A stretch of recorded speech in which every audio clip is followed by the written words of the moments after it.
आज या गोष्टीची खंत वाटते की आज 1 वर्ष उलटून गेलं. आमची जी अपेक्षा होती ती लवकरात लवकर न्यायाची होती आणि आज देखील आम्ही त्या न्यायाच्या अपेक्षेत आहोत. फक्त सरकारला माझी एवढीच विनंती आहे की तुम्ही लवकरात लवकर माझ्या वडिलांना न्याय मिळवून द्या. जे आरोपी आहेत सगळे पुरावे असताना देखील ह्याच्यामध्ये दिरंगाई का होते याचा काहीच थांबपत्ता लागत नाही आहे. पण माझी आज सरकारला विनंती आहे की तुम्ही लवकरात लवकर माझ्या वडिलांना न्याय मिळवून द्या. कुटुंब आज पूर्ण या संपूर्ण ह्याचा आठवणी विसरू शकत नाही. असं कुठल्याही बापाची आठवण कुठलीही लेख विसरू शकत नाही. पण आता नेमकं समाज आहे, त्याचबरोबर इतर लोक देखील तुम्हाला सहकार्य करतात. त्यांना काय सांगणं असेल आणि या न्यायालयाच्या लढ्यामध्ये कुणाकुणाचं सहकार्य कसं कसं लावलं?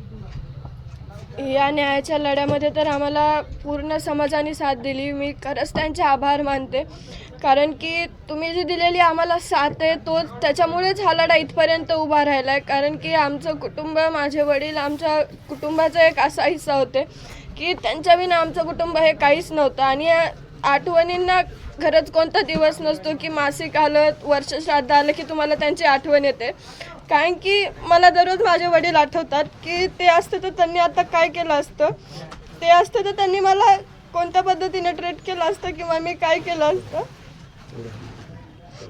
पण आज माझी सरकारला खरंच एक विनंती आहे, सगळे पुरावे देखील असताना तुम्ही का दिरंगाई करताय? माझ्या वडिलांना लवकरात लवकर न्याय मिळवून द्या. दीदी, आपल्या वडिलाचं स्वप्न होतं की आपण एक डॉक्टर व्हावं. आज त्या डॉक्टर शिक्षणाचं तुमचं पहिलं वर्ष आहे.